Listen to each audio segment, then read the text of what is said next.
All right. All right, we're live. Before anybody, if you're watching this, because I get a lot of viewers who chime in after the live stream is over. And if you're one of those viewers and you're coming into a live stream that's been done for a little while and you're trying to catch up on it, um, by this point, probably there's been another video uploaded on the main videos on my channel. Go watch that first. Coming to this, I'm going to say after the weekend. So if you are coming to this Friday, Saturday, Sunday, you're good. If you're coming to this like Monday, like the month of June, definitely go back and watch that original video because I have a fantastic video that I'm going to publish soon. So a couple of people chiming in. This is the way it always goes. It takes a minute and then people jump on. So live viewers chiming in now. AZ Gamer is first. You are first this time. You're always trying to get first, but now you actually are first this time. Xavier says, "Hey, hello." Now people are chiming in. Tony Gonzalez says, "What's up, wildlife?" Not too actually. I was gonna say not too much, but quite a bit actually. Quite a bit of things are up.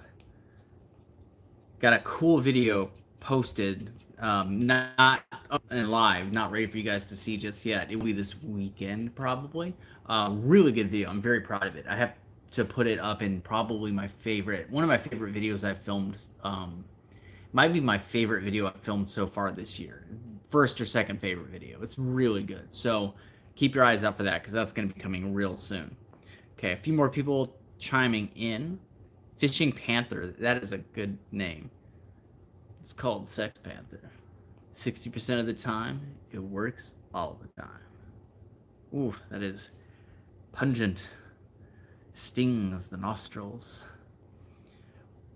Hi, I love your videos. I appreciate it. If you're not sure what I was going on about, guys, you don't watch enough movies because that's one of the all-time greats. And that's one of the all-time great scenes from one of the all-time great movies.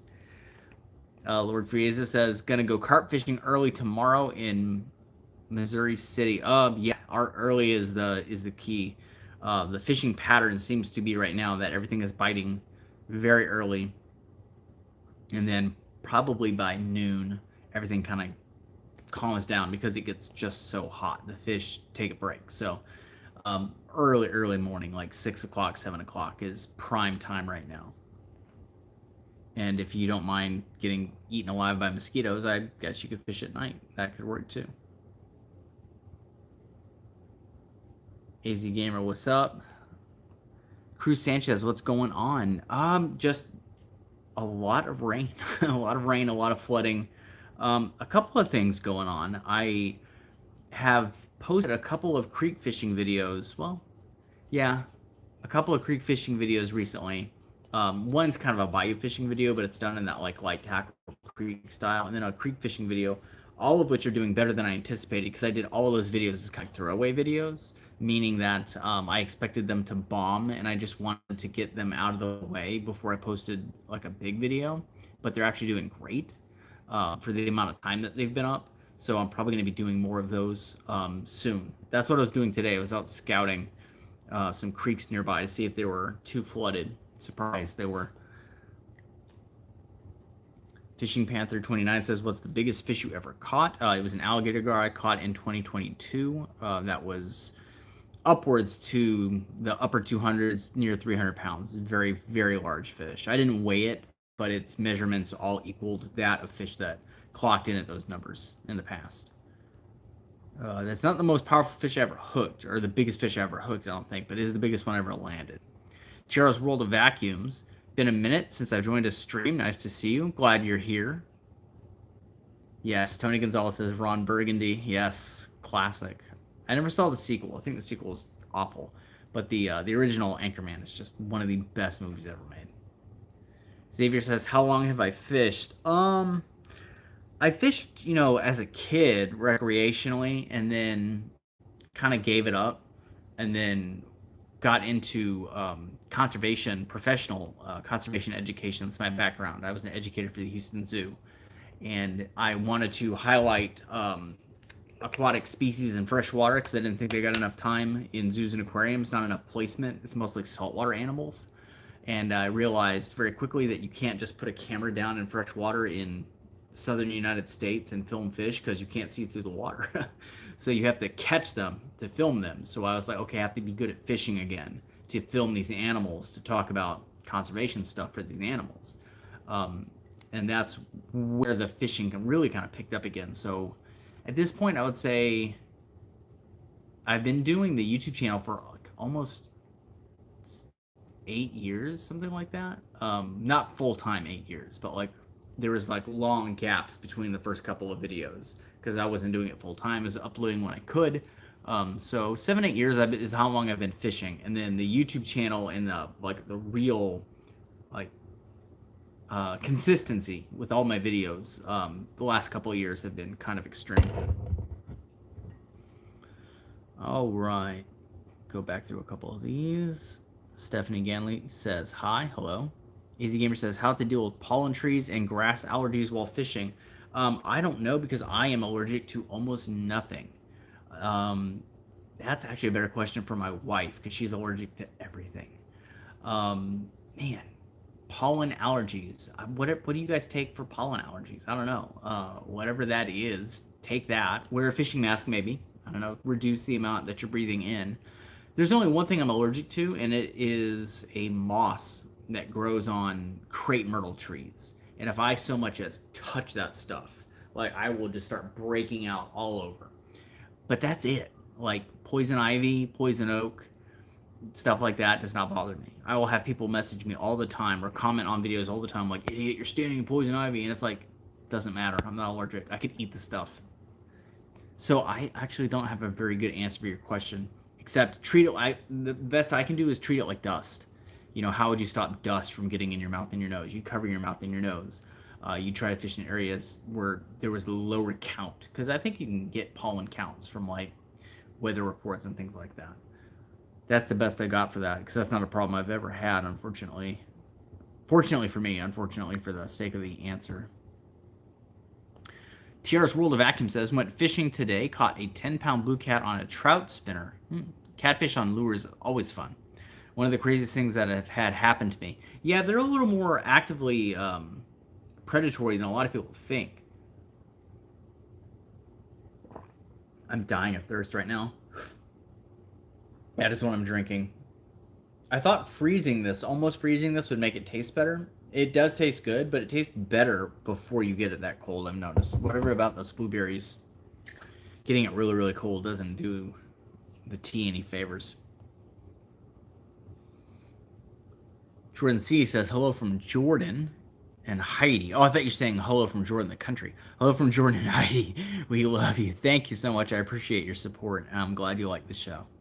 I was like, I don't think I've gotten a comment from Jordan. I've got comments from countries all over the world, but I don't know if I've gotten one from Jordan before. Brian Chase says, great content, young man. I appreciate that. I appreciate being called a young man. I'm in my mid-30s at this point, and I feel older every day. So I appreciate that. A few folks have taken fishing, wind up terribly sick, or have poison ivy. Yeah, it's something you got to be hyper aware of in Texas. That was one of the things when I started doing guided trips earlier this year. I had to stop myself and remember, like, oh yeah, other people are allergic to a ton of stuff you're not. So it's like I had to rethink how I went about doing that. It was a bit of a like slow down, hold up, think about it moment for me.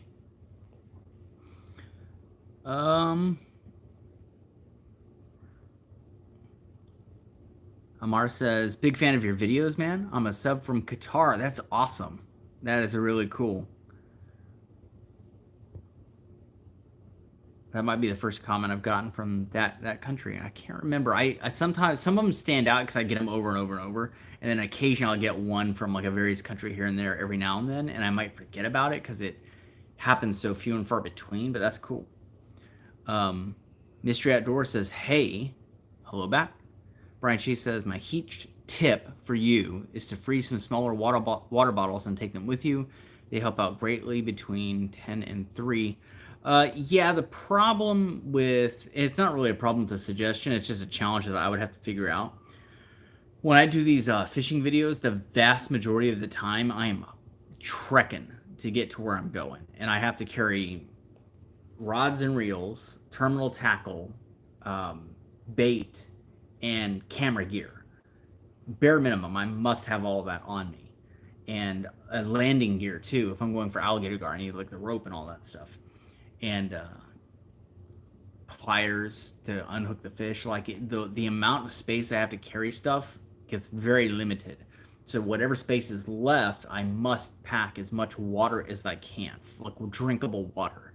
So carrying things like ice or ice packs, a lot of people will say like carry ice packs with you, and it's like I don't know if I physically can.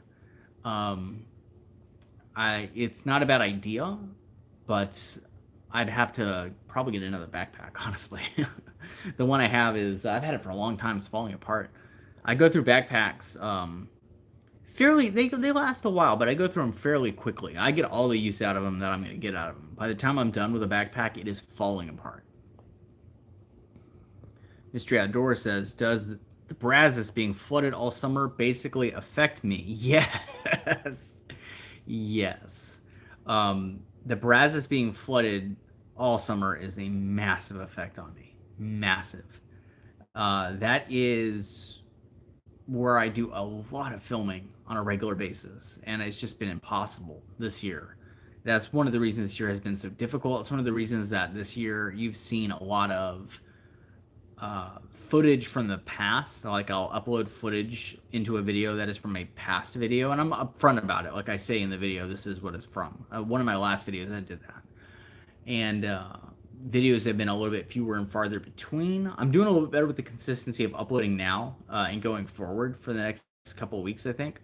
But yeah, it's been a hell of a year. It's been a hell of a year dealing with the water level in various rivers, up and down like 30 feet. So yeah, it's been a massive effect on me. It's really difficult. Fishing Panther 29. Why Oklahoma? They don't have any big fish. They would disagree with you. They would say they have massive catfish. They have flathead catfish to rival any catfish you're going to catch in North America. You know, upwards to 100 pounds in the right places. So if you're into catfishing, Oklahoma is a great place to be. Their flatheads and blues get real big. In fact, if we're just talking about fresh water, I don't know what their bass scene is like in Oklahoma, actually. I can't comment on that. I know is it the Red River on the lake, the border under Lake Texoma? I believe it's the Red River that separates Oklahoma and Texas, I think. And I know there's a spillway near Texoma that is fantastic for striped bass fishing. Really good. So they have really good fishing. They have good fish and big fish. They just don't have alligator gar as big as we do. Like you can catch alligator gar in South Oklahoma, but you can't reliably catch the giants that you can catch down here. That's just a benefit of being down here. Easy Gamer says, "Will I still do those guided trips in the future? Possibly, possibly. It's gotta probably cool down a little bit, or at the very least, people need to be able to acclimate to the heat first. So yeah, if the heat is getting to me every now and then, it will probably kill someone who's never gone fishing before. So I don't want that to happen to someone who's on a trip with me. So I'm probably going to wait for the temperature to kind of level out, maybe relax a little bit, and then I'll do some more of those trips in the future. My wife and I also just bought tickets to a Broadway show in New York, so I'll probably raise some money for that in the future. So yeah, probably. In the meantime, if you do want to go on a guided fishing trip for alligator gar or other big, massive fish in the Houston area and bayous and things like that, you need to look up Alex from Buffalo Bite Fishing Champs.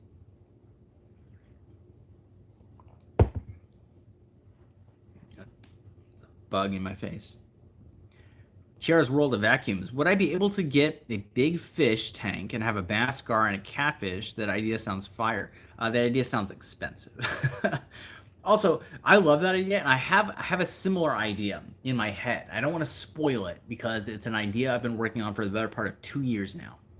I do have a similar idea to what you're saying in mind, but it won't be an aquarium in my house. I live in an apartment. I don't actually own a home because I live in the 21st century, and that's not a thing you can do anymore. But I don't have any room to put an aquarium. also it limits what you can do. I mean, like I already have a dog. She's right there. That's why I'm looking down at her. Oh, here she comes. Come here. I already have a dog. Come here, baby. And this is already a massive limit on what I can do in regards to like where I go and how long I go and when I go. Yeah, I know, baby. All right, come over here.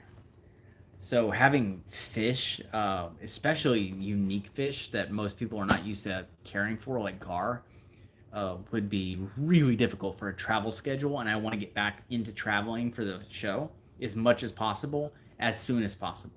So I'm trying to pay off the last of what I owe on my Jeep, which is not much, should be soon.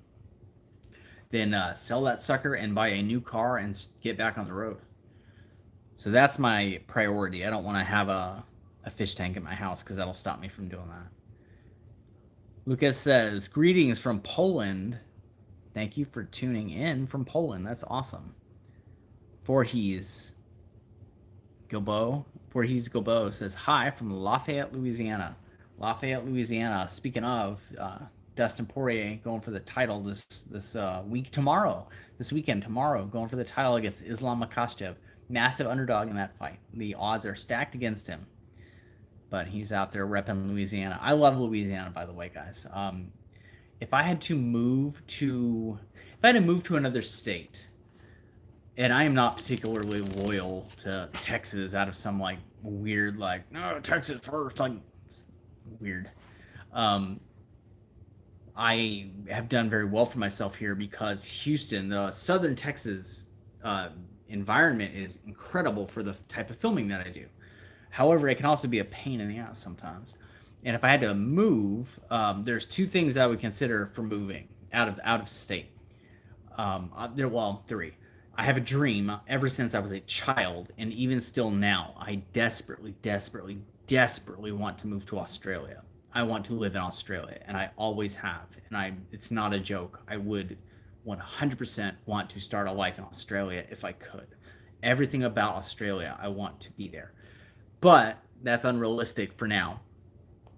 If I were to move out of state, there's two things I would consider. I would consider, obviously, what would be practical for filming, the most practical state outside of South Texas area. For filming would probably be South Florida. I could do so much there. I would have to travel back home to do alligator gar stuff, but I would be able to do so much stuff in South Florida on a regular basis. The other thing that I would consider would be my love of the state itself, like the culture of the state itself. Like South Florida is amazing for fishing. It's amazing for filming and for wildlife, for catching reptiles.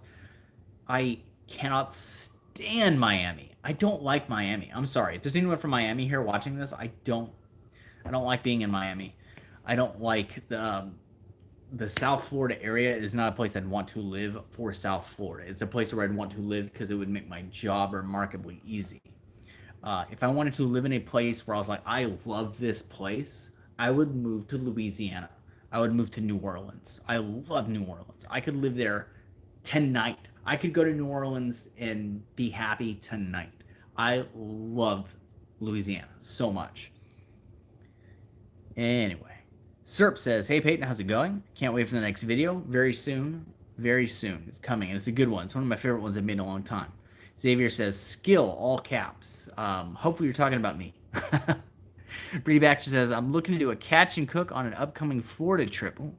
What's your preferred method of dispatching fish quickly and humanely, specifically for human consumption? Depends entirely on the species, but the most reliable method I have found for the largest number of fish is, it's interesting you should say this because there's actually a bit in the next video I'm going to upload exactly about that. But if it's a larger fish, I would recommend very sharp knife. And I'm going to turn sideways here. So gill rake is here, right? And the gills are back here. Sharp knife, go straight in, boom, cut clean through here, and then take its head all the way back on itself. So you sever the gills, sever the spine, and you got to do it quick. So that knife needs to be extremely sharp. You go through the gills, down, head almost all the way back like he's looking over his back. That is a very fast, effective way to dispatch fish, and it also goes hand in hand with how you're going to clean the vast majority of your fish too, because it kind of helps you start the fillet process, to put that cut behind that gill rake. The collar of the fish is right there, and that's where you're going to cut behind it for your fillets. You can easily go down under the collar if you want, and then gut the fish from there. So I think that method works really well.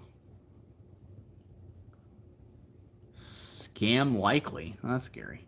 Do red drum or do red drum of freshwater? I'm gonna think you posted.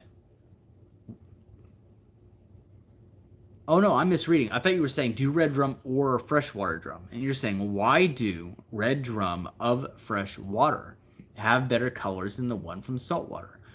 That's not something I've observed. It might be true. I don't know. Fish tend to have colors that mimic their environment. So I've noticed that with catfish quite often. River catfish that are in sandy banks tend to be much more pale. Catfish that I catch from deeper waters in like darker environments, like bayous and stuff, tend to be much darker, almost like a purple. I mean, like I've caught catfish out of the bayou that were like this color, very, very, very dark. And I've caught catfish out of the river that were almost the same color as my skin, like very pale for a fish. I'm not pale for a person, but that would be pale for a fish, like a light tannish blue. So it really depends on what environment they're in. They tend to kind of mirror that environment as they grow for the sake of camouflage.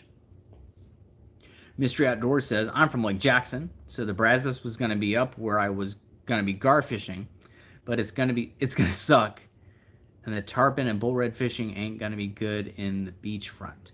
I've never caught a tarpon. I've seen tarpon in Florida.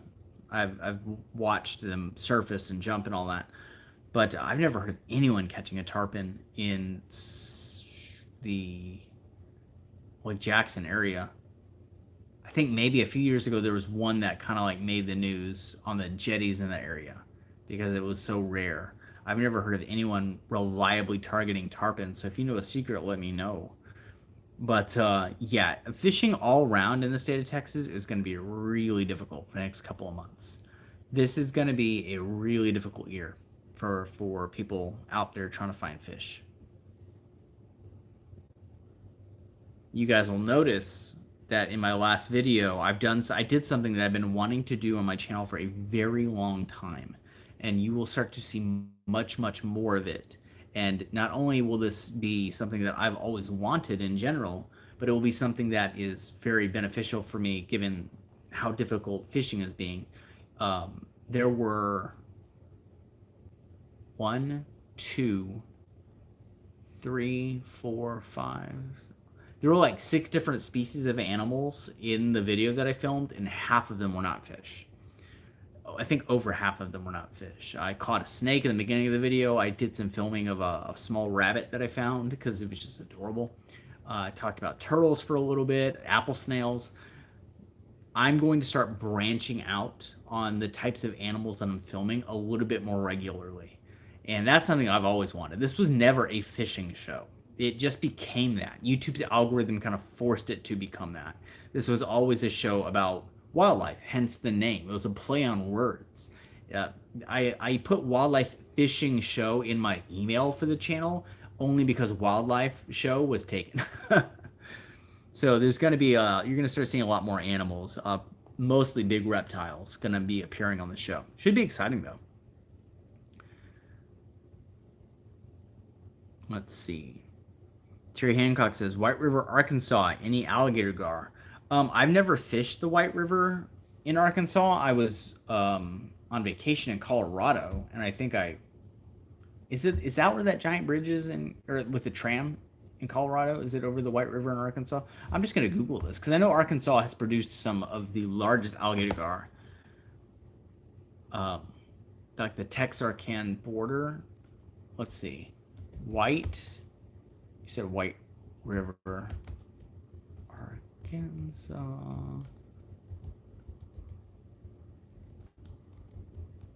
Let's see. The alligator gar. This is just Google's first result. Alligator gar is Arkansas's the largest fish species. Yes, we know. As well as the largest. Yeah, I already know that. Okay, it's not giving me any specifics about alligator gar in Arkansas. I want to see if there's a record, like a public record because I know you can find them in Arkansas, and I know they can get giant. I just don't know if you can find them as reliably. Let's see.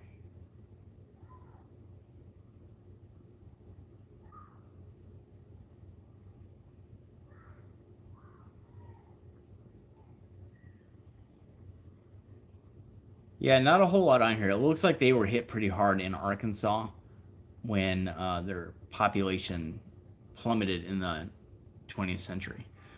It says the Arkansas Game and Fish Commission has stepped up the efforts to manage dwindling populations of alligator gar across the state. In 2008, which sounds recent, but that was how long ago was that now? 16 years ago? Yeah.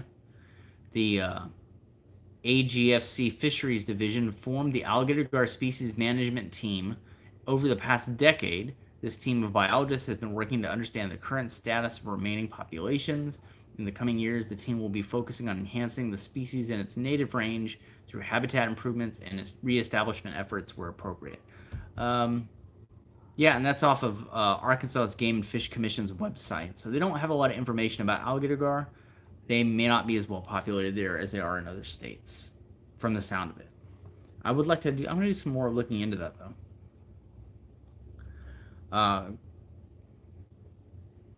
Let's see. Is it possible to use catfish to catch gar? It's possible. They do eat them. I don't know if it's legal. I think you can use bullhead for bait. Bullhead make really great flathead bait. I have caught alligator gar. In fact, this is on YouTube. In the video I filmed with Alex from Buffalo Bay Fishing Champs, where the gar jumped out of the water and inadvertently ended up biting his arm. It wasn't intentional. His arm was just where that gar was leaping to. I pull a catfish spine out of that gar's face, clearly from where it tried or successfully ate a catfish in the past. So they do eat catfish, yes. I just don't know if that would be very practical. There are other baits that are just going to be easier to get and easier to fish, and they probably like more anyway. Let's see. Christian Mercado says, Happy Friday, Peyton. Thank you. Look forward to more of your videos in the future. There's one this weekend. Get ready for it. You're doing great. Get your wife to make an appearance or two. She's busy. You two are great together. Well, thank you. My wife is one of the key players in the Houston Zoo's education program of the summer camp program that they do. She's one of the key players that makes that happen. And it is a massive undertaking. It is a huge effort for everyone involved, and she's one of the people most involved in making that go. So this is a very busy time of year for her. Kiara's World of Vacuums. The gar population is blowing up in Clear Creek. Blowing, I would say they're probably more active than usual. I wouldn't say they're blowing up, but I'll have to go look. The bite has been hot on it too. Recommend taking a trip there. You can catch 6-footers all day long most of the time. Yeah, I have heard this. I don't know exactly the area you're talking about though. I've got a few pins on Clear Creek where I think there should be some big fish, but I don't know exactly where to go because Clear Creek runs all the way through Pearland out towards like where NASA is and the Bay Area, I think. I'm not sure exactly what specific area people keep talking about. So if you want to let me know, if you have any ideas, send them to my email because I wonder how flooded Clear Creek is right now. Probably not as flooded as Brazos. So at the very least, that's an improvement. Kara Shelton says, "Aw." AC Gamer says, "Ever been to Lake Conroe?" I want to say I have once, a long time ago, before I was really taking this seriously. So I haven't been there recent enough in doing this full time professionally that I could give you an opinion on whether or not it's good. I know they have good fishing, but you might need a guide or at least somebody with a boat.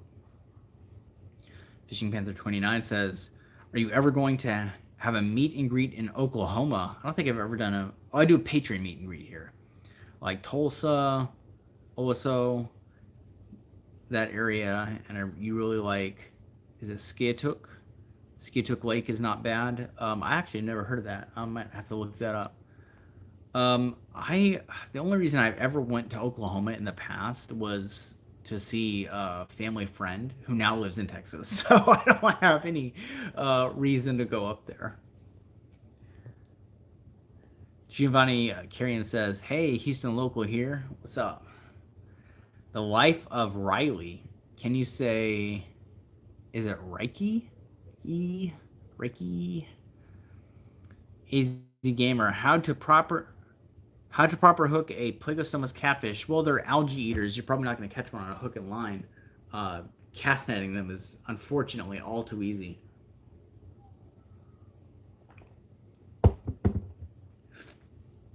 I mean, essentially, when I'm on the bayou, you can see them on the water's edge on the concrete, just like sucking the algae off. It would be almost impossible to actually get one of them to pick up a bait. Kara Shelton says, Houston here too. H-Town, keep it down. Brian Chase says, when going for gar, 85% of my time and effort is spent battling massive turtles. Is it the same for you? Sorry, as this appears twice. The other one didn't look like it posted. That's cool.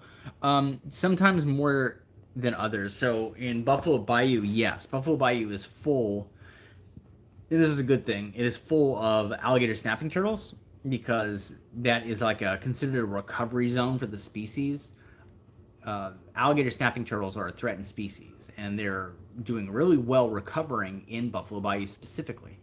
So when I fish Buffalo Bayou, I do tend to encounter a lot of alligator snapping turtles. When I fish the rivers, I tend to encounter more softshell turtles. And yes, that is just a part of this. I've talked before about strategies on how to deal with the turtles. You can fish one bait on the bottom, fish one bait on a float, and then use that bait as like a sacrifice bait. So basically, you put out your bait, then you put out your second bait, and the turtles are almost always going to go to whatever the second one was, like the most recent. And if it's on top of the water, like you have a float, even better. Twitch it a little bit, get their attention, and they'll all go to that one and just kind of move it around, keep it away from them. You don't even have to put a hook on it, actually. Although I would recommend you put a hook on it because there's a chance the fish will take that one too. But you can use a sacrifice rod, if you will, to distract the turtles in a lesser spot. Like, let's say you identify an area and you're like, okay, this spot right here is where the best fishing possible might occur. This is my second best spot. Put your bait on the bottom here. Put your sacrifice bait on a float, your distraction right here, and try to get all the turtles over here so the fish will pick up your main bait here. That's one strategy that works. The other strategy is you just got to deal with it. Scam Likely says, year by year, bayous have been expanding and deforming badly. Do pleco or carp damage the place? It depends on where you're talking about and where you're getting your information from. I don't know if you are quoting an actual study or if you are guessing based upon your personal experience looking at different areas. I would say a far, far more likely candidate for why bayous are expanding and seemingly changing is because of the massive amounts, at least here in Texas, the massive amounts of flooding that we've had in the last couple of years.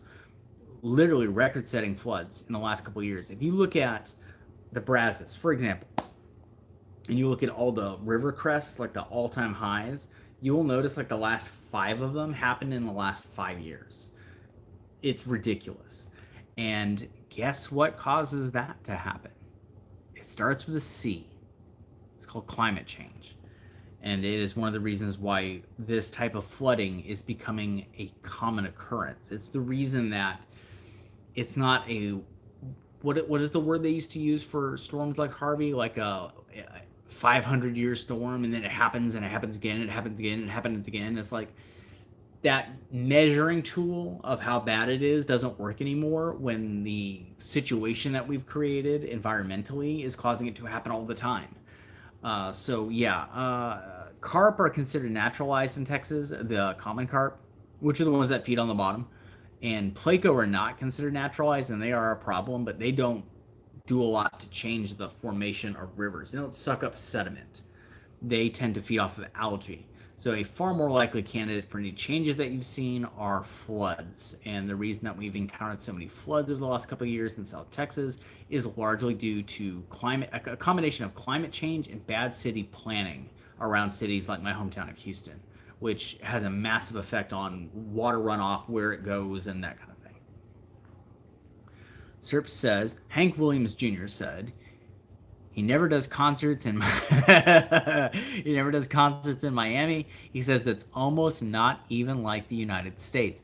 Well, that's not why I don't like it. I don't like most of the United States or what the United States is about. The United States is not what it pretends to be about. That's not why I don't like it. I don't like it mostly because it's like the worst city on earth to drive in. I think that's my big thing, is that in Miami, you feel like you can never stop moving your car for a second. You feel like you can't breathe. You feel like there's no parking.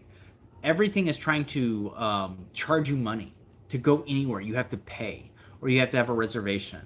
I went to a Publix in Miami, and I will never go to a Publix in Miami again. It was horrific. It was horrific.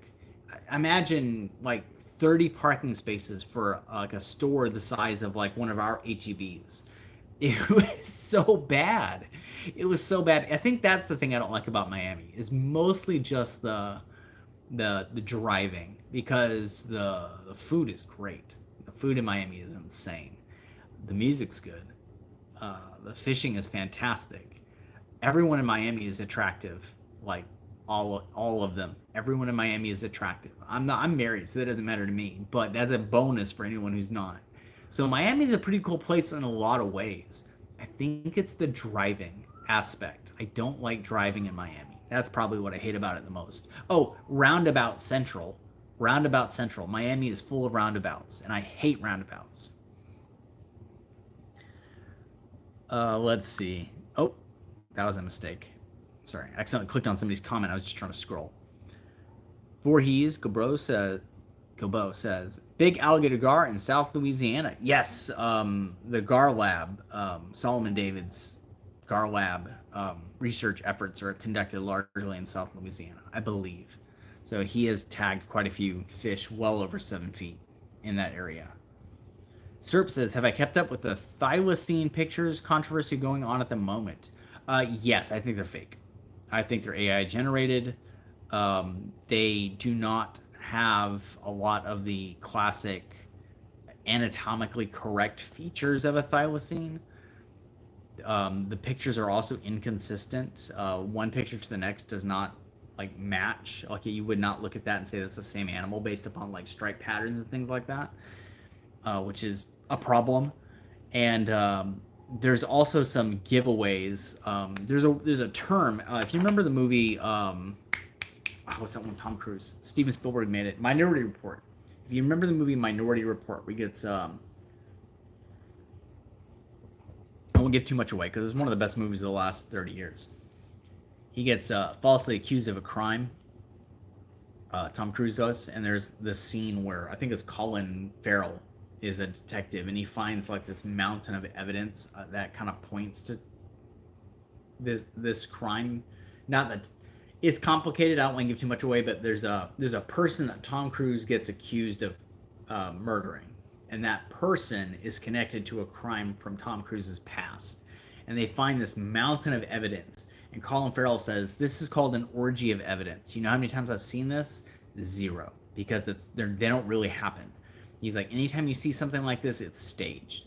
And there is what I would call an orgy of evidence to say, look at the thylacine. All the classic things that people recognize about thylacine are not just present, but they are suspiciously highlighted in those photos. For example, like the famous like angle that they can reach their jaw. He's got his jaw at that famous angle. But in that same photo, they only do that when they're like yawning, by the way. And in the photo, when you see its jaw at that angle, it's like turning and running. Like it would never, ever do that. Ever. It would never happen. And we know this because thylacine went extinct in the 1930s. The last one was in a zoo in Australia or Tasmania. I can't remember which one. Until very recently, there's like actual camera footage of it. You can watch real videos of Tasmanian tigers, like not even fake ones, like old timey videos, because they used to be in zoos. They went extinct in the 20th century. More than likely. Do I think there could be a thylacine out there somewhere? Maybe. Maybe. Probably not. It is so tempting to want to think that extinct animals are still alive. And number one, there's just not enough data to support it. It's a fun idea, but the data is not there. It's a dogma that tries to dig up data to support it. Um, yeah, I think it's also largely based off of a lack of knowledge and appreciation for what we do have in the natural world. I think a lot of people are like, "Oh man, we don't have any cool animals anymore. All the dinosaurs are gone. All of the giant flying reptiles are gone. The Tasmanian tiger's gone. It's boring now." And it's like, yes, all those animals are gone. Technically gone. I mean, dinosaurs are, you know, still out there. Just they don't look the same anymore. But like, yes, a lot of these animals and their forms you're familiar with are extinct, but like, let's not look past the fact that we have some of the most incredible animals that have ever existed alive right now. The largest animal ever known to have existed in all of Earth's history is alive right now. You can go see.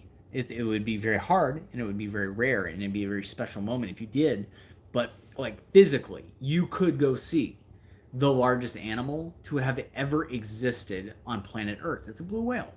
Blue whales are the largest animals to ever known to have existed in all of Earth's history, and they're alive right now.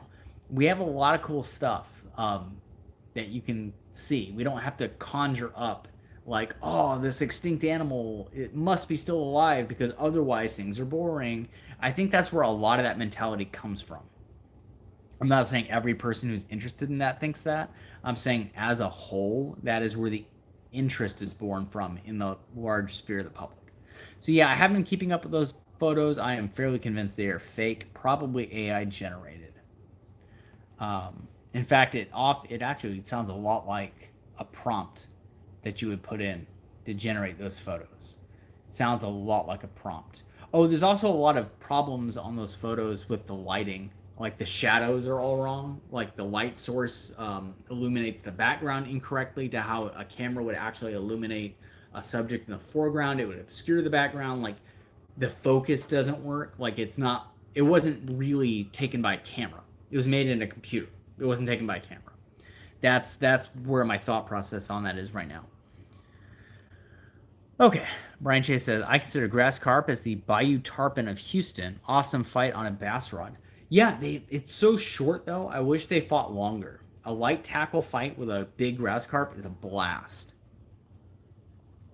Mystery Outdoor says we catch tarpon in Galveston. They get huge. Really? My big one was 170-ish. My buddy had caught one well over 100. Tarpon in the beach. Oh, about a mile out from the beach. Okay, well that's why I've never seen them. I don't have a boat. I know the pier in Galveston, the Galveston Fishing Pier's logo is a tarpon because at one point, I don't know if it still stands anymore, but I know at one point the state record was caught from that pier, and that's kind of like their claim to fame. That's interesting. Man, I'm trying to think if there's a way I can get out on a boat to catch one now. I've always wanted to catch a tarpon. Fishing Panther 29 says, what kind of fish have teeth? The vast majority of them have some type of teeth. Depends on what type of teeth they have. That really defines your question.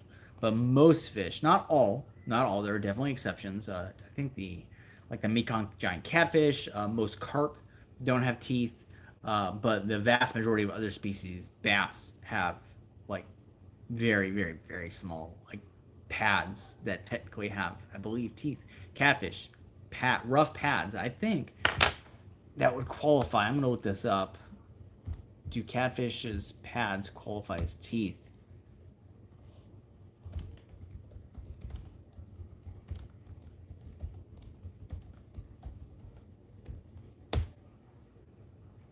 Most catfish don't have it. They're not, according to this, they don't have teeth. Inside their mouth, they have rough pads, sometimes called cardiform teeth. But is that a figure of speech? A scientific figure of speech? Like cardiform teeth, is that actually classified as teeth? They can use to grab and hold onto their prey. However, There are some species of catfish that do have teeth. Yeah, like the goonge catfish famously has teeth. Yeah, interesting. I'd have to.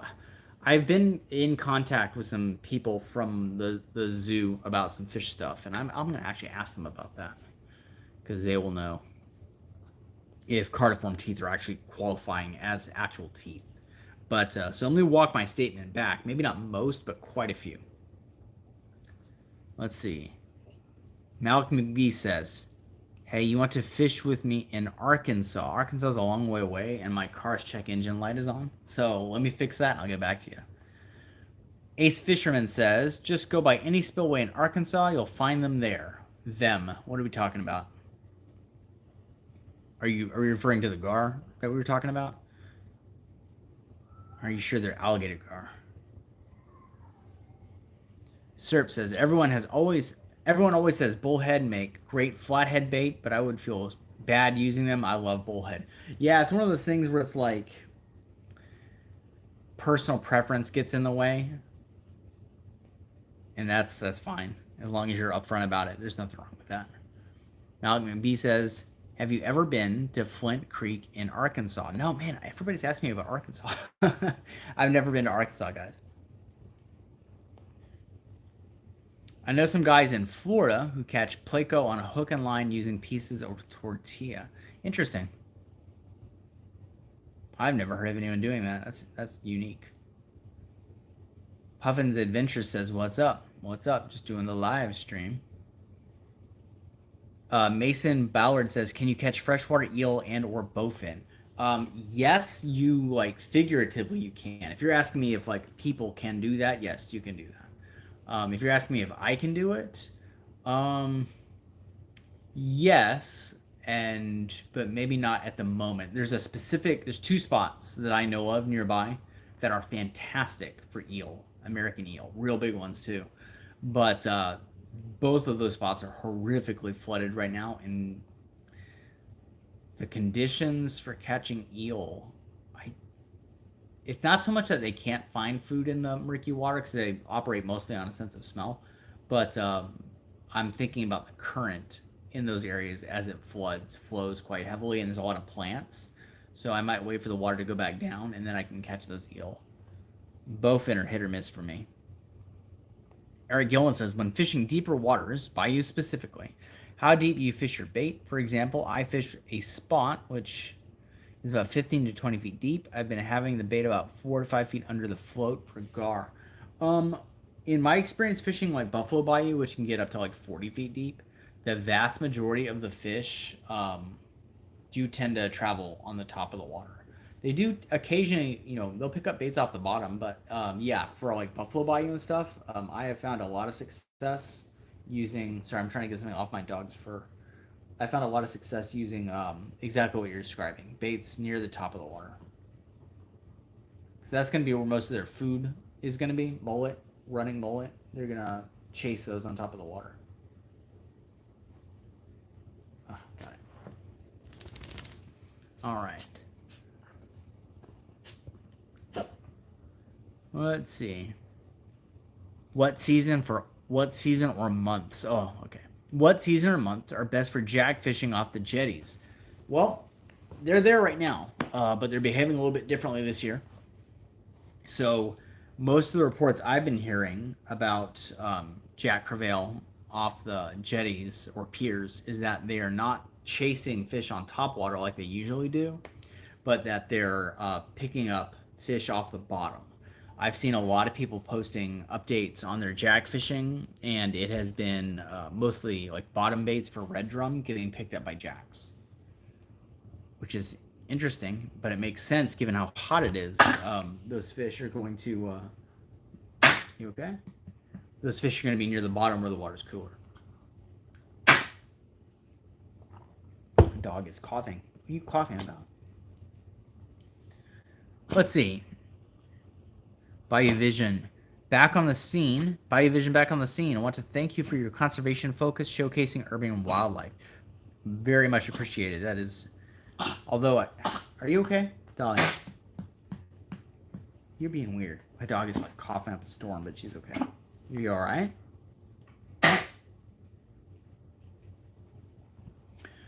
Yeah, although we occasionally get away from that, that is the overall focus of the show. Let's see. Tier's World of Vacuum says, I will definitely send you an email on the spots I've had good luck with on Clear Creek. I will say don't put big baits on the bottom. There are too many snags in there. Yeah, I believe that. There's a lot of trees in there. I always suspend the baits. I will give that a go. Bayou Vision. On that note, do you ever see river otters on the Houston area bayous and creeks? A lot of articles have been written about their comeback in Texas, such as an amazing creature. I'm sure you will agree. Yes, love otters, although I'll never mess with one hand to hand. They are little monsters, and pound for pound, they're one of the most powerful animals in the world. But yes, there's a family of otters that lives on Buffalo Bayou, near the like, let me think of where. Just upstream from downtown on Buffalo Bayou is a family of otters there, and I've recently seen an otter on Brays Bayou for the first time. Very first time I ever saw one, but very clear as day, an otter in Brays Bayou near McGregor Park. So yeah, I've seen otters from time to time. It's always fun to see those. I love otters, even though they terrify me.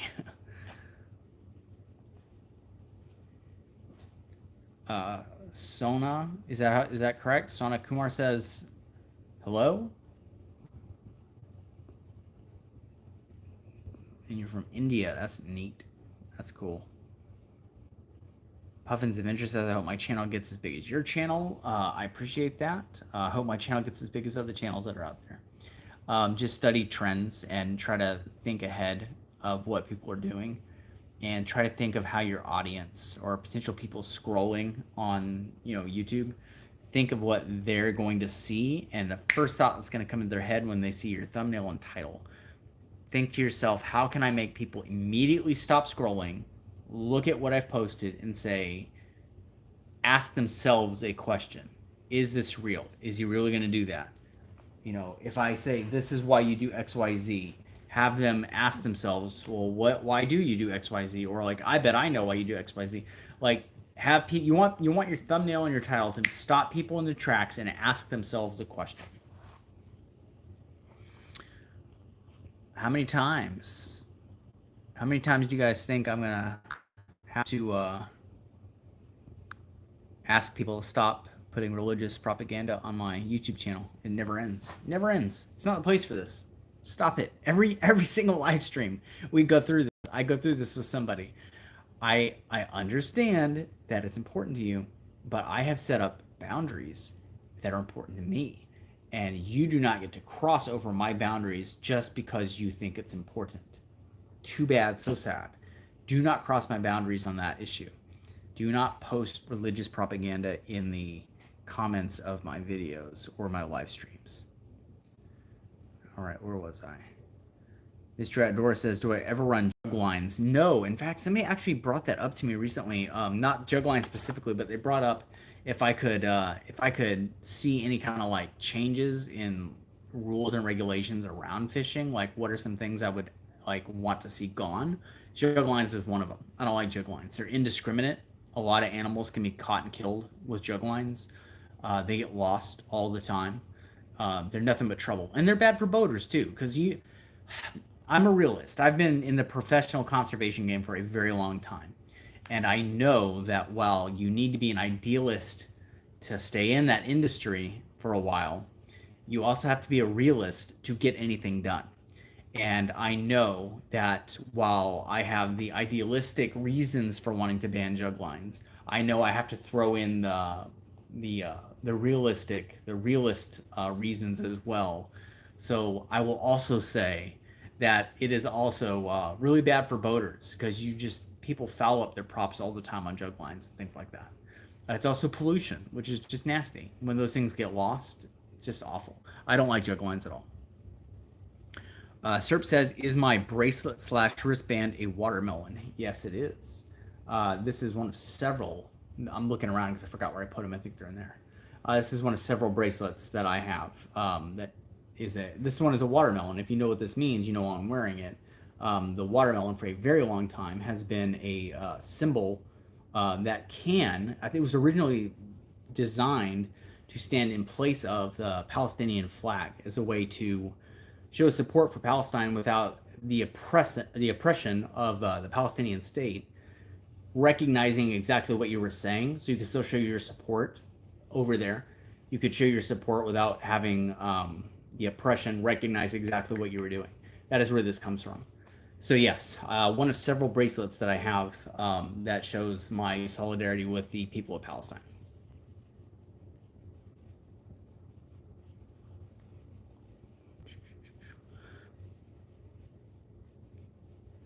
Mr. Ador says I'm going to go in the morning, but my friends don't want to go, so I might not. Oh no, don't let. Okay,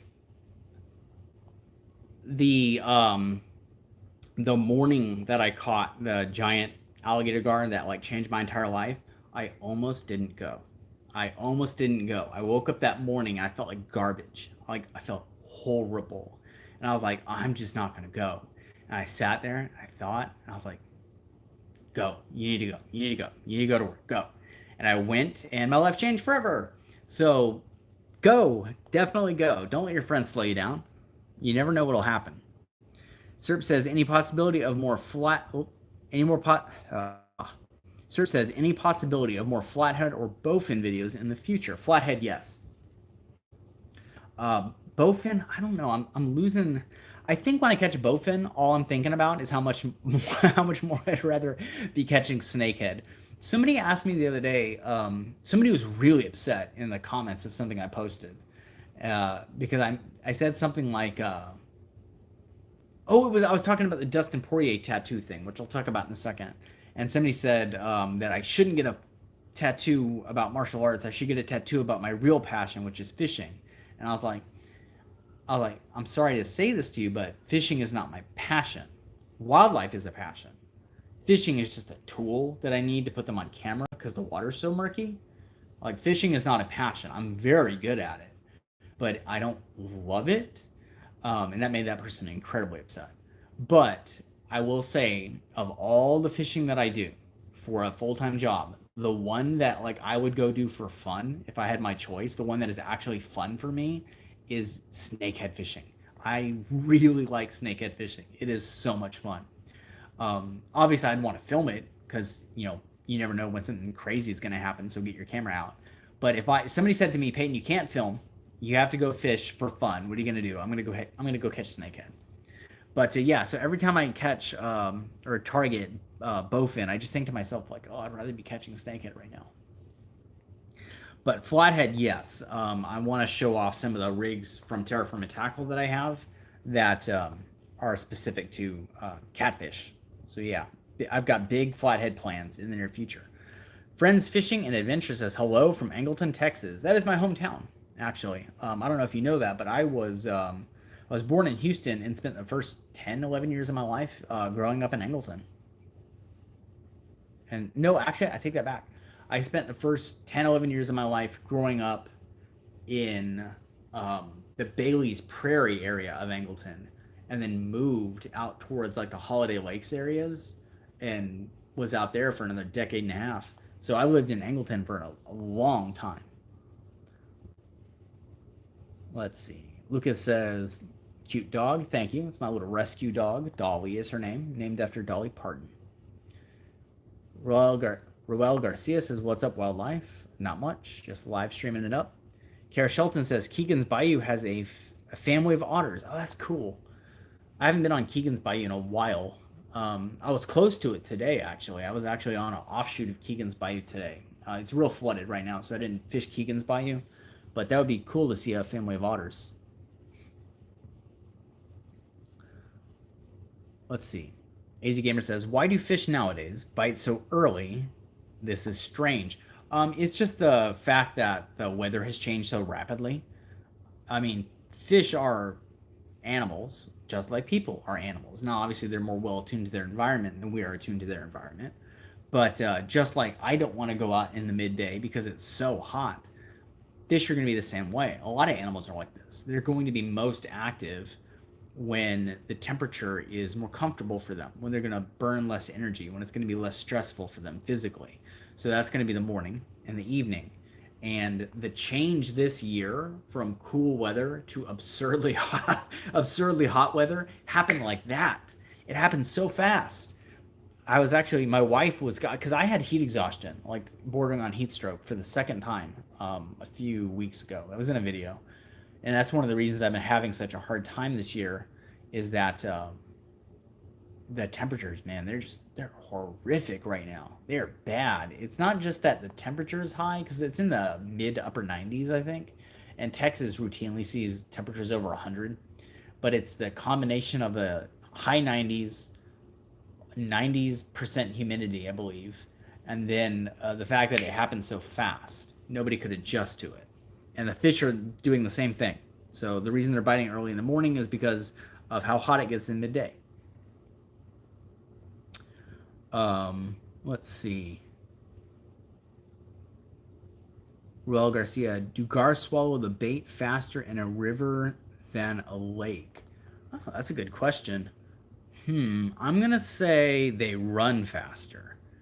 How long it actually, if you were to start a timer like a stopwatch, how long it actually takes them to take the bait from the front of their mouth to like the back of the pouch where you can hook them. I don't know if it would be longer on a clock, but I can tell you that when they pick up the bait, they will run much faster when they're in a river. Let's see. Mystery Outdoor says, do I ever come down to Lake Jackson? Occasionally, yes. I was down there filming a Patreon video, actually. Yeah. I filmed a video for my Patreon page, and I filmed it between Angleton and Lake Jackson. So that's on my Patreon page.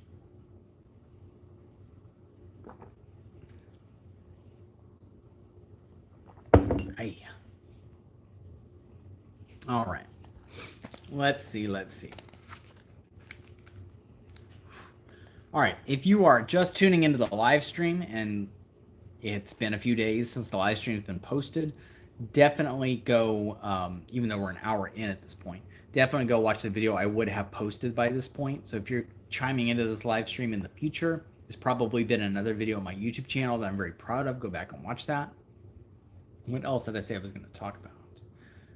Oh yeah, guys, I put a link in my, I think it's in the description. Yeah, I put a link in the description of this live stream, and the link is to my Instagram. Now, most of my Instagram is dedicated to, there's a lot of like fish pictures and stuff like that. I do a little bit more martial arts on my Instagram, stuff like that. So if you want to follow me on Instagram, the link is in there. But the real reason I posted it today is because I knew somebody would ask me about this. And my Instagram is where I post all of the fundraisers and GoFundMe's and the UNRWA donation links where you can go and support families in need in this crisis on the other side of the world from where I am. So if you are interested in supporting people who are starving and people who are looking to save their families' lives, and you don't know where you can go to do that, you can follow it through my Instagram. You don't even have to follow me on Instagram. Just click on the link. I think you can look at somebody's story without following them. I'm not sure. I think you can, though. You don't have to follow me. But look at my story because I've been posting nonstop the links to where you can donate to help people in need in that conflict, which is very, very, very important to me. And I'll talk about it on here a lot because, honestly, I think the phrase is deaf ears. There's not nearly as many people on YouTube who would be motivated to do anything about what I'm talking about. So I know my audiences really well, and I have a lot more people on Instagram who are concerned with that kind of stuff. So I save my efforts for that. So if you're interested in that kind of thing or why I'm wearing this, go to the link in the description of the live stream that you're watching now, and you can see not just an awesome Instagram account with loads of good fish pictures, and also all the martial arts stuff that I typically don't put on YouTube. But you can see where those links are to donate to help people in need. Most of those links are to donate to help children, by the way. So if you are like, oh, I feel this way or that way, it's to help children. Children in need always need your help. There is nothing wrong with supporting children who are hungry. They need your help. So that is why I put that in there today, because it was weighing heavy on me. Anyway, let's talk about something more fun for the moment, because that is why most of you are here, is to talk about things that are fun. I wrote that down. I wanted to say that, guys. That's been on my mind for a long time. So I wanted to get that out of the way. But I keep holding up this side of my arm. However, I have recently talked about this side of my arm, which at the moment doesn't have anything on it. But that could all change on Saturday. So on Saturday, tomorrow, oh man, I'm getting so hyped for this. Tomorrow, the what is it? UFC 302 goes down tomorrow, and who is it?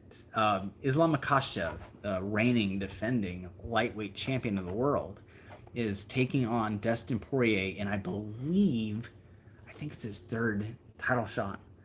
Am I getting that right? Because he had a title shot against Khabib Nurmagomedov, and he lost that fight. And then he had a title shot against God, who did he have a title shot against? Oliveira. He had a title shot against Oliveira. And then I think this is his third one. My goodness, third title shot for Dustin Poirier.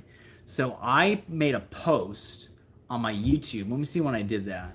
On my YouTube community page, I made a post 7 days ago, almost exactly 1 week out from this event.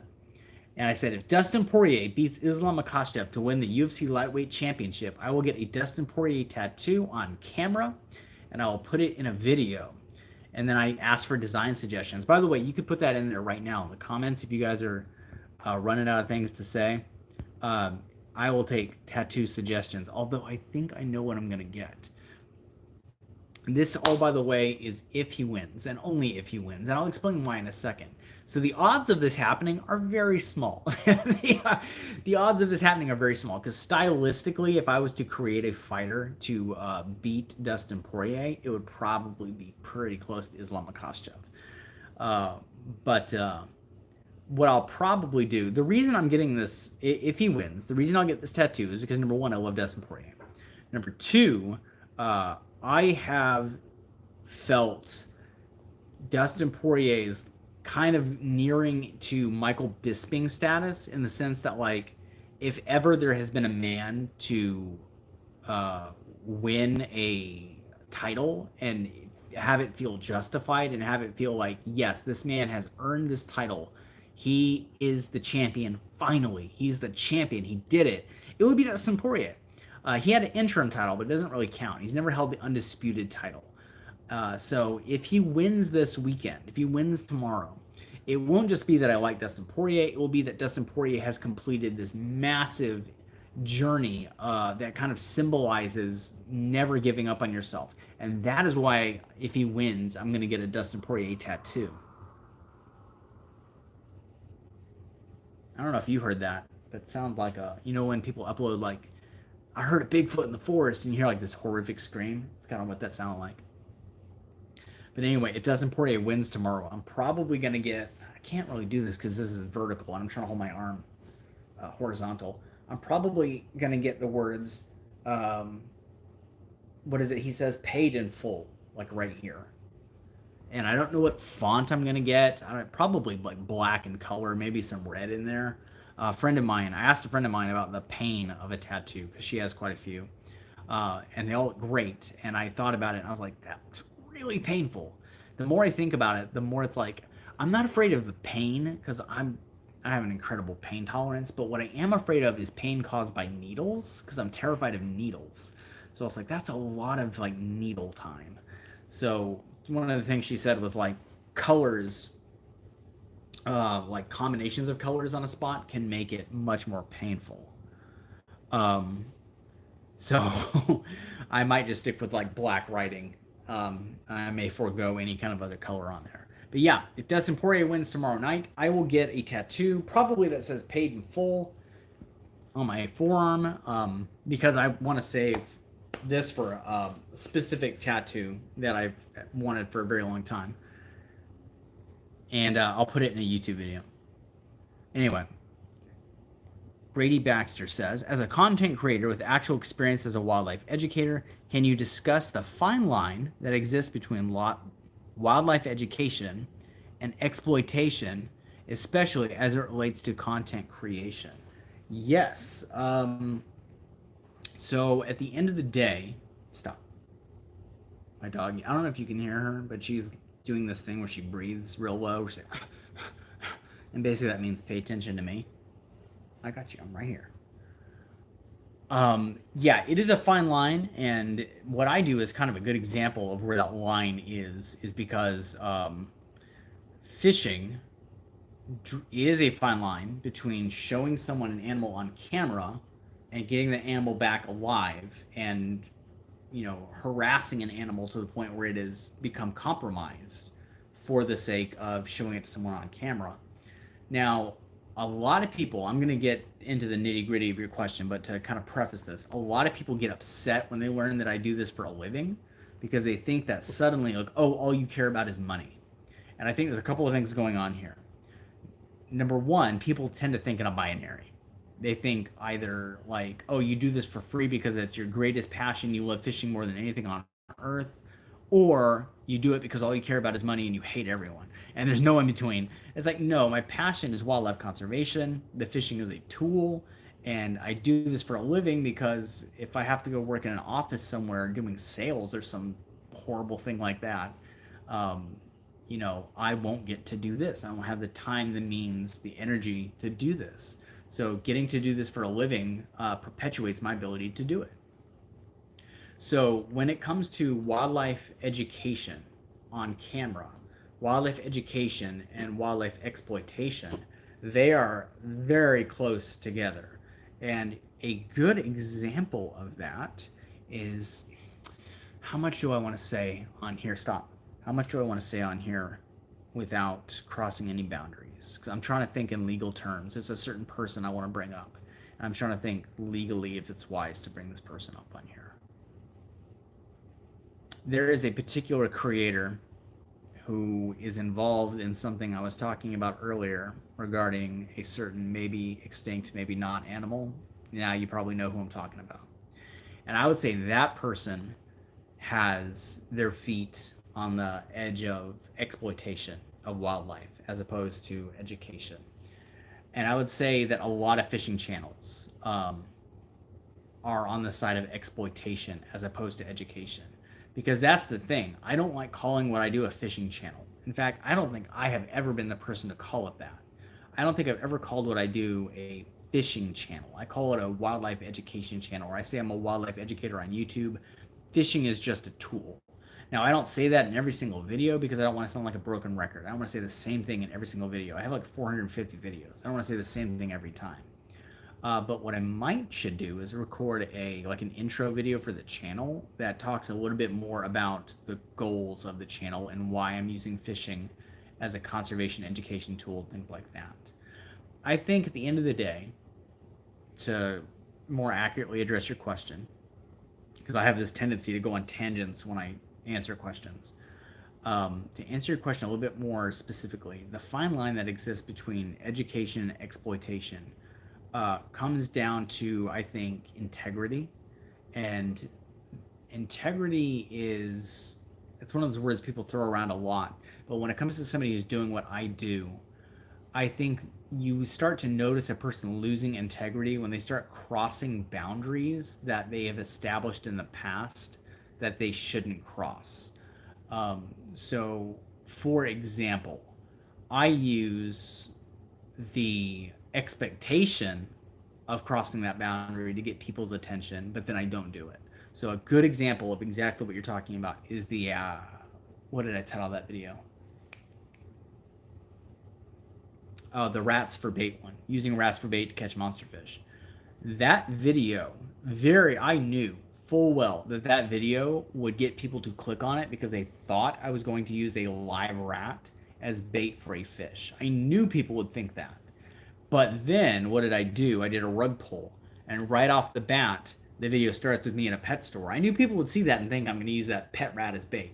But if you actually watch the video, what do? I walk out and I say, I would never do this. You shouldn't do this. Here's what we're going to do instead, and actually use that moment to talk about, where zoos and aquariums get their food from and how they're, how those animals are raised so that they're parasite free, and don't have any kind of infections that are going to affect collection animals, and how this is bait that is much safer and more humane for the fish that we're going to catch. And then that opened up a segue to talk about what these fish eat in the wild. So I did intentionally use people's expectation of exploitation to get their attention, and then rug pulled and said, actually, let's talk about, you know, this animal's behavior. It is a very fine line, but I think if you're looking at a creator, if you're looking at me, if you're looking at anyone, the thing that you'll start to notice that is a red flag is when people start crossing barriers that they would otherwise not have crossed when the like the enticement of like money wasn't there. So like when I use frogs for bait, for example, those frogs are dead. They're dead and they've been dead for a while. I get them from a grocery store that sells them for food. They were destined for somebody's dinner table. You know, same thing with all the weird bait videos I got. Like I have very strict rules on how I operate with these things. If you were to see me start making these videos and start foregoing those rules and being like, "Oh, that's questionable. Why is he doing that?" It's when people start leaving their standards behind for the temptation of money and views at the expense of those standards. That is when you start crossing over from one to the other. A lot of it's also intentional too. I mean, like a lot of people, um, again, I don't call this a fishing channel, so I'm just upset by the fact that I'm even about to say other fishing channels. But other fishing channels are more about the sport. They're more, and there's nothing wrong with that, by the way. But most fishing channels are about the sport of fishing. That is not what my channel is about, and I'm very clear about this. And I've been clear about this in so many videos for years and years and years. My channel is about wildlife, and I use fishing only as a tool because the vast majority of water, um, you can't see through it. And even if you could, a lot of these fish are too elusive or fast, or I don't have the qualifications, like the know-how to like dive in certain areas, or diving in certain areas would be too dangerous. Fishing is a great tool. So yeah, that's kind of my answer for the time on that. Watch for people to start crossing boundaries that they had previously set up for themselves. Um, Conservation at the ex- making money at the expense of the boundaries they have set up is the red flag to watch out for. And I believe I've done a pretty good job of avoiding that, not crossing any of those boundaries. The rules that I have set for my channel have stayed, um, and I tend to keep them there. Let's see. Kara Shelton says, just don't go jumping in the bayous until your tattoo heals fully, please. Yeah, I know. And guys, by the way, Dustin Poirier is probably not going to win. I fully expect Islam Makhachev to win tomorrow night, probably by submission. Because Islam Makhachev is not only the best fighter in the world at the moment, but he's also like stylistically a bad matchup for Dustin Poirier, because that's the thing that fighting often boils down to, is who is a bad stylistic matchup for who. It's not just like, oh, this guy's at this level and this guy's at this level, therefore this guy cannot beat this guy. You can have a guy who you would never think would beat the champion, and then they come along and it turns out their style poses problems. They have techniques or strategies or little tricks up their sleeve that really give the champion fits, and they can dethrone that champion on the night. However, Islam Makhachev is a terrible stylistic matchup for Dustin Poirier, and he always has been. So the odds of Poirier winning tomorrow, the odds of me getting the paid in full tattoo right here are very slim, to say the least. But we'll know in about 26, 27 hours, I think, if I'm looking at my clock correctly. We'll know if you're gonna get a video of me getting a tattoo. All right, was there anything else that I was gonna bring up to talk about on here? Because the questions are few and far between at this point.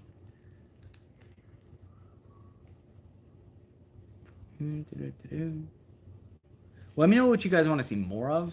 I know I always say that as a way to close out videos. I'm not closing this one out quite yet. But seriously, let me know what you guys want to see more of, because I've been surprised recently at the amount of views I've gotten on some of the like really basic creek fishing videos. I think a lot of the times I get kind of bogged down in the mentality of like trying to do the next big, bizarre, weird million view video, and I try to work very hard to make it happen. and then I do a little creek fishing video, and it does really, really well. And people really, really like it. It's like, okay, well, maybe I need to focus on that a little bit more often. So let me know if there's things like that you guys want to see more of. I'm probably going to try to do some more of that in the near future. But is there anything else? I don't think there actually was anything else I was going to bring up. I went caffeine free recently, so please keep me in your thoughts. Because going alcohol free was a piece of cake. That was easy for me because I don't, I wasn't addicted to it. I do think I had a caffeine addiction. So this one has been a little bit more rough. Um, However, I do feel great physically. I think caffeine was one of the big problems I had with staying hydrated, actually. My caffeine intake was ridiculous. And I think that was causing me to be dehydrated, which is one of the reasons why I think I've been overheating more easily in the last year or two. Um, so now that I'm caffeine free, I do feel a lot better physically, and I'm hoping that being out in the field will become a little bit less dangerous. Texas Horny Toad says, I'll be a patron tomorrow. I hope I will learn where you fish. Yeah, that's all over the Patreon. So when you guys go to if you want to become a member of the Patreon, it's $5. You get everything on the Patreon. There's another tier for $12 that I have been trying to get people to leave. Everything on that Patreon is $5. It used to be 12, now it's 5. I figured that was just a much better price for people. So if you get on there to join and you're like, oh, I see this one that's for 12, this one's that's for 5, it's all the same. And I keep trying to get the people for 12 to jump over to 5. They just haven't done it for whatever reason. So $5, do that one when you do it. And yes, every single thing I say about like fishing spots and fishing spot highlights and diagrams and maps and all that, I talk about that in videos quite a bit. It's all on the Patreon. Mystery Outdoors says, when are you going gar fishing next? Well, I've got the Brazos River trajectory pulled up here. Where did that go? I think it's about to spike. I think it's about to spike again. Oh my god. Let's see. Today is Friday, so Saturday. Oof. And it's going to go up something like, what is it at now? Right now it's at 34 feet, and it's going to go up to 41 feet by Monday, which is the closest day I think I'll have to go film again, because both Saturday and Sunday have stuff going on. I try to spend weekends with my family, but yeah, 41 feet. I'm trying to think. I have a specific area along the Brazos that has been working in higher water. I think if I get there really early, I can make it work.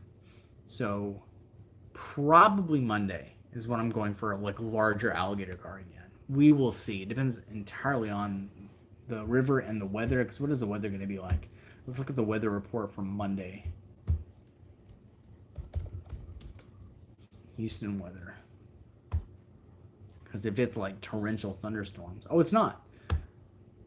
It's a beautiful 91 degrees outside. But yeah, I'm looking at the temperatures, and it's going to be in the low 80s until about 1 p. Or no, it's going to be in the low 80s until about noon, and then it's going to jump up to 90. Yeah, it's going to increase by over 10 degrees in like an hour. So I will be out there in the early morning hours, probably trying to get some alligator gar on a specific spot in the river where you can still access the larger fish in the flood. I have some bait in my freezer. I need to get it out of there before it starts smelling like bait in my freezer. All right. I don't think there is too much else to go over. If you guys are interested in supporting the Patreon page, that link is like on every single video I've ever posted. So just open the description of any random video. You can find it there. If you guys want to support people in need, if you want to support children that need your help, you can find all those links on my Instagram page. You don't even have to follow me on Instagram. Just go to that link, and I think you can view it without following me. I'm pretty sure you can. I have those links all over that place. If you guys want to get any of the great terraform and tackle gear, again, go to the last couple of videos I've posted. The descriptions have all those links in there. Definitely go to those links. Spencer from Terraform and Tackle makes some of the best tackle you're ever going to get your hands on. And there's even a wildlife designed by me alligator gar rig, specifically with the modified circle hooks that I've kind of made famous. And watch my video, how to catch giant alligator gar, to learn how to use that rig correctly. Because if you don't know how to use the rig correctly, you're just gonna have gar swallowing circle hooks. Learn how to time the run, learn how to set the hook, because it's a different technique than a regular hook set. Like the movement's very specific.